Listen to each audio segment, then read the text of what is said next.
Education എന്ന് പറയുന്നത് ഒരു ലൈഫ് ലോങ് പ്രോസസ്സാണ്. ഈ ഒരു ഐഡിയനെ ഇലാബറേറ്റ് ചെയ്യാനാണ് പറഞ്ഞിട്ടുള്ളത്. എഡ്യൂക്കേഷൻ ഒരു ലൈഫ് ലോങ് പ്രോസസ്സാണ് അല്ലേ. ഒരു കുട്ടി ജനിക്കുന്ന മുതൽ മരിക്കുന്ന വരെ ആ കുട്ടി എഡ്യൂക്കേഷൻ നേടിയെടുത്തുകൊണ്ടേയിരിക്കും.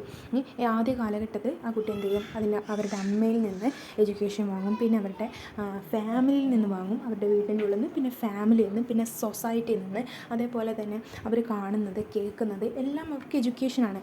പിന്നെ അത് കഴിഞ്ഞ് സ്കൂളിലേക്ക് പോകുമ്പോൾ ഫോമൽ ടൈപ്പ് എഡ്യൂക്കേഷൻസ് കിട്ടും. ഒരു കരിക്കുലം ബേസ്ഡ് ആയിട്ടുള്ള ഒരു ട്രെയിൻഡ് ടീച്ചറുടെ അടിയിൽ നിന്ന് അവർക്ക് എന്ത് കിട്ടും, ഒരു നിശ്ചിത സമയത്തേക്ക് അവർക്കൊരു എഡ്യൂക്കേഷൻ കിട്ടിക്കൊണ്ടേയിരിക്കും.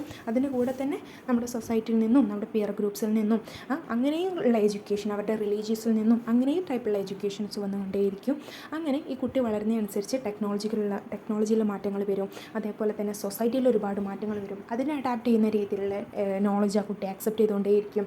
അതേപോലെ തന്നെ ഈ കുട്ടി വളർന്നു വരുമ്പോൾ ഇനി ഇങ്ങനെ സ്കൂളിൽ നിന്നും സൊസൈറ്റിയിൽ നിന്നും അല്ലാത്ത ടൈപ്പ് എഡ്യൂക്കേഷൻസ് ഉണ്ടാവും. ഇപ്പോൾ ഏതെങ്കിലും ഓൺലൈൻ കോഴ്സുകളോ ഡിസ്റ്റൻസ് എഡ്യൂക്കേഷനോ അങ്ങനത്തെ ടൈപ്പ് എഡ്യൂക്കേഷൻ ഈ കുട്ടികളുടെ പേഴ്സണൽ ഡെവലപ്മെൻറ്റിന് വേണ്ടിയിട്ട് എന്ത് ചെയ്യും, അങ്ങനെയും പഠിച്ചു വളരും. അങ്ങനെ മരണം വരെ ആ കുട്ടി എന്ത് ചെയ്യുന്നതാണ്, എഡ്യൂക്കേഷൻ നേടിയെടുത്തുകൊണ്ടേയിരിക്കുകയാണ്. ഇനിയിപ്പോൾ മാറ്റങ്ങൾ വരുന്ന കാലഘട്ടമെന്ന് പറഞ്ഞില്ലേ ടെക്നോളജിയിൽ. ഇപ്പോൾ ഒരു 10-20 കൊല്ലം കൊണ്ട് എത്രത്തോളമാണ് നമ്മുടെ സൊസൈറ്റി മാറിയിട്ടുള്ളത്, നമ്മുടെ ടെക്നോളജി മാറിയിട്ടുള്ളത്. അപ്പോൾ അതിനൊക്കെ അഡാപ്റ്റ് ചെയ്യണമെന്നുണ്ടെങ്കിൽ നമ്മൾ നല്ല രീതിയിൽ തന്നെ നോളജ് അക്യൂർ ചെയ്യണം. ഇപ്പോൾ ഫോണിൽ തന്നെ വന്നിട്ടുള്ള മാറ്റങ്ങൾ എന്ത് ചെയ്യുക, ഇപ്പോൾ AI യൂസ് ചെയ്യുന്ന കാലഘട്ടം വരെ എത്തി.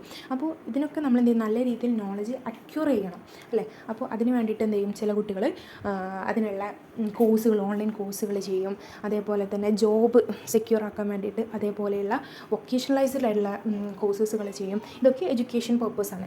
അങ്ങനെ നമ്മൾ എന്ത് ചെയ്യുന്നു, എഡ്യൂക്കേഷൻ നേടിയെടുത്തുകൊണ്ടേയിരിക്കുന്നു. അങ്ങനെ എന്തിനാണ് നമ്മൾ എഡ്യൂക്കേഷൻ നേടിയെടുക്കുന്നത്, നമ്മളൊരു ഫിനാൻഷ്യൽ ഇൻഡിപെൻഡൻ്റ് ആവാൻ വേണ്ടിയിട്ട്, നമ്മൾ മൊറാലിറ്റി കീപ്പ് ചെയ്യാൻ വേണ്ടിയിട്ടും, പിന്നെ ഒരു സമൂഹത്തിൽ നല്ല രീതിയിലുള്ള ഒരു പേഴ്സണാലിറ്റി കീപ്പ് ചെയ്യാൻ വേണ്ടിയിട്ടും, അതേപോലെ തന്നെ നല്ല രീതിയിൽ പെരുമാറാനും ബിഹേവ് ചെയ്യാനും, നമ്മൾ ഒരുപാട് ഡൈവേഴ്സിറ്റികളെ മനസ്സിലാക്കാനും അതിനനുസരിച്ച് ചെറിയ രീതിയിൽ അഡ്ജസ്റ്റൊക്കെ ചെയ്തിട്ട് അണ്ടർസ്റ്റാൻഡിങ്ങിൽ ജീവിക്കാൻ വേണ്ടിയിട്ടൊക്കെയാണ് നമ്മൾ എഡ്യൂക്കേഷൻ ലൈഫ് ലോങ് ആയിട്ട് ആക്സെപ്റ്റ് ചെയ്യുന്നത്.